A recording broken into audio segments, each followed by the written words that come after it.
तो आपको बता दें कि भारत का बजट आ चुका है। विकसित भारत का इसे बजट कहा जा रहा है। निर्मला सीतारमण ने अपना 8वां बजट पेश किया है और इस बजट की जो सबसे बड़ी बात है वो बड़ी बात यह है कि मिडिल क्लास के लिए एक बहुत बड़ी राहत आई है। 12 लाख रुपए तक की कमाई पर, 12 लाख रुपए तक की इनकम पर आपको कोई टैक्स नहीं देना होगा। 12 से 16 लाख रुपए तक की कमाई पर आपको 15% का टैक्स देना होगा। 16 लाख से 20 लाख रुपए तक की कमाई पर आपको 20% टैक्स देना होगा। 20 से 24 लाख तक की कमाई पर आपको 25% टैक्स देना होगा और 24 लाख से ऊपर आपको 30% टैक्स देना होगा। लंबे समय से वो लोग जो कि नौकरी कर रहे हैं, नौकरी पेशा हैं, उन्हें इस बात का इंतजार था कि आखिर इनकम टैक्स पर छूट मिलेगी या नहीं मिलेगी। पहले यह छूट 7 लाख रुपए तक की थी, अब इसे बढ़ाकर 12 लाख रुपए कर दिया गया।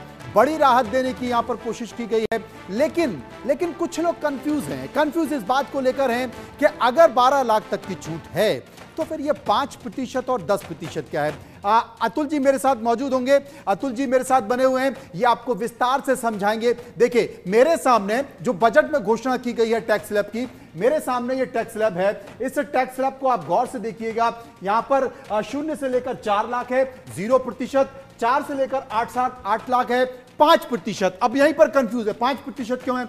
8 से 12 10% है और 12 से 16 अगर है तो वो 15%, 16 से 20 है तो 20% और 20 से 24 लाख है तो 25%। अतुल जी समझाएंगे कि ये जो 5 और 10% है, यानी कि 4 से 8 लाख पर 5% और 8 से 12 लाख पर 10%, तो फिर 12 लाख कैसे टैक्स छूट है? 12 लाख तक आपको क्यों टैक्स नहीं देना है? अतुल जी मैं आपसे बताना चाहता हूं, आप लोग जानना चाहते हैं अगर सरकार ने 12 लाख तक टैक्स की छूट की है तो फिर ये स्लैब क्या है? और इस स्लैब में सबसे पहले मैं पूछना चाहता हूं जो 4 से 8 लाख दिया हुआ है जो कि 5% है, वो क्यों?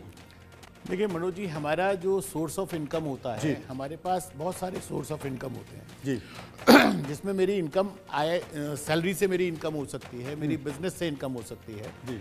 मेरा जो थोड़ा दिख नहीं रहा, थोड़ा सा पीछे मेरा जो सोर्स ऑफ इनकम हो सकता है जी, बैंक इंटरेस्ट हो सकता है, मेरा सोर्स ऑफ इनकम रेंटल हो सकता है, मैं शेयर ट्रेडिंग कर सकता हूं, मैं शेयर की खरीद बेच कर रहा हूं जो मेरी स्पेशल रेट की इनकम हो जाती है।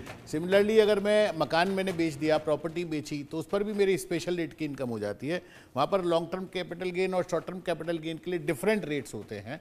तो उस केस में मेरे को जो 87A का रिबेट है, जैसे स्पेशल केस रेट की जो इनकम है उसमें 87A का रिबेट मेरे को नहीं मिलता। ठीक है, सरकार जब अपनी स्लैब बनाती है तो उसमें यह मान करके चलती है कि कुछ टैक्स पेयर ऐसे होंगे जिनको 87A का रिबेट मिलेगा, कुछ टैक्स पेयर ऐसे होंगे जिनको 87A का रिबेट नहीं मिलेगा। अब जैसे 4 से 8 लाख मेरी इनकम हो गई है जी, 5% टैक्स मेरा लग रहा है, तो ये 5% की छूट मुझे कैसे? अब ऐसे समझ लीजिए कि आपकी, मैं अभी 12 लाख की ही पूरी कैलकुलेशन आपको समझा, 12 लाख की बता दीजिए। 8 से 12 लाख में जैसे 4 से 8 लाख रुपए पर 5% का आपका टैक्स बन रहा है, वो 20,000 रुपए टैक्स आएगा।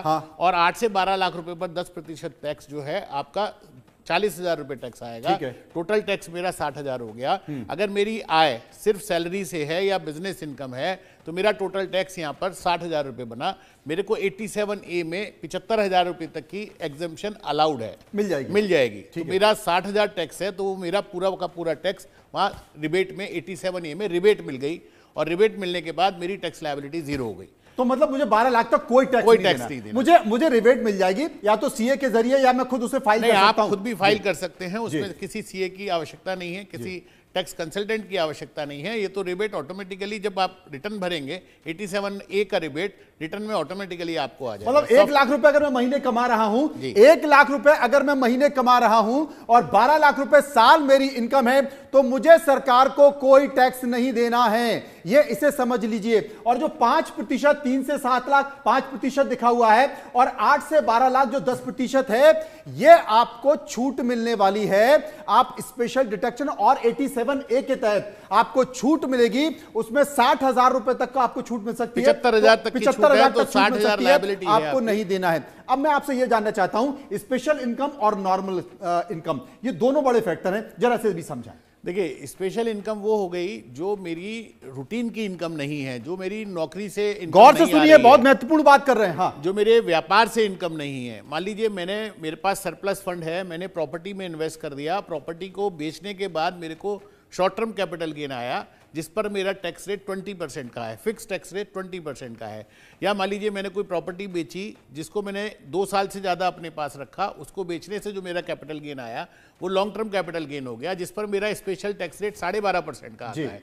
तो अगर मेरी कोई स्पेशल रेट की इनकम है, उस केस में मेरे को 87A की रिबेट नहीं मिलती है। इसीलिए तो पुराना वाला जो भी हम टैक्स स्लैब दिखा रहे थे वो पुराना वाला था। अब जो नया टैक्स स्लैब है वो ये है, और उस टैक्स स्लैब में सरकार ने जो घोषणा की है, कैसे राहत मिल सकती है। अतुल साहब देखिए, 3 लाख तक आपको जीरो, कोई टैक्स नहीं देना है।